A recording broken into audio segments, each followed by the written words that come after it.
Telangana CM Revanth రెడ్డికి 6 నెలలు extension వచ్చింది. సీఎంగా 10 ఏళ్లకు బదులు 5.5 ఏళ్ల పాటు అధికారంలో ఉంటారట. ఈ సంగతి స్వయంగా ఆయనే చెప్పారు. చట్ట ప్రకారం అయితే ముఖ్యమంత్రి పదవీ కాలం 5 ఏళ్లు మాత్రమే ఉంటుంది. మరి ఆ 6 నెలలు ఎక్స్ట్రా ఎలా వస్తుంది అంటే దానికి ఆయన చెప్పిన సమాధానం జమిలీ ఎన్నికలు, లోక్సభ, అసెంబ్లీ ఎన్నికలు వేర్వేరుగా నిర్వహించడం వల్ల ప్రజాధనం వృధా కావడంతో పాటు ఎలక్షన్ కోడ్ కారణంగా ప్రభుత్వం పని చేయలేని పరిస్థితి వస్తోంది. ఈ సమస్యకు పరిష్కారంగా లోక్సభ, శాసనసభ ఎలక్షన్స్ ఒకేసారి నిర్వహించాలని కేంద్ర ప్రభుత్వం భావిస్తోంది. 2029లో తెలంగాణలో జమిలీ ఎన్నికలు జరుగుతాయని రేవంత్ రెడ్డి ఫిక్స్ అయిపోయారు. దీన్ని పక్కాగా లాక్ చేసుకోమని అందరికీ చెబుతున్నారు.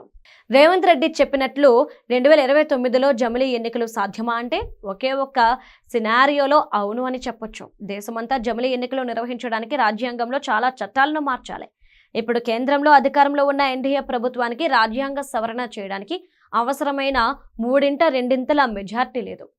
2029లో 400 సీట్లు గెలుచుకొని రాజ్యసభలో బలాన్ని 180 సీట్లకు పెంచుకుంటే అప్పుడు రాజ్యాంగాన్ని మార్చేసి 2034లో దేశమంతా ఒకేసారి లోక్సభ, అసెంబ్లీ, స్థానిక సంస్థల ఎన్నికలు పెట్టుకోవచ్చు.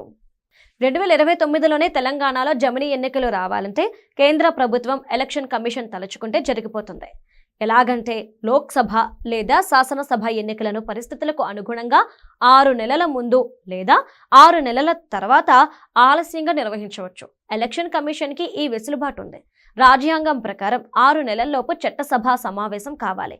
అంటే 2028 డిసెంబర్లో తెలంగాణ అసెంబ్లీ పదవీకాలం ముగిసిన 2029 మేలో ఎన్నికలు నిర్వహించి ఆ నెలలోనే కొత్త ప్రభుత్వం, శాసనసభ సమావేశాలు ఏర్పాటు చేసుకోవచ్చు. మరో మార్గం, కేంద్ర ప్రభుత్వం 6 నెలలు రాష్ట్రపతి పాలన విధిస్తే అలాంటి సందర్భంలో ఎప్పుడు కావాలంటే అప్పుడు ఎన్నికలు నిర్వహించుకోవచ్చు. అంటే రేవంత్ రెడ్డి కామెడీ కోసం జమిలీ కామెంట్స్ చేయడం లేదన్నమాట.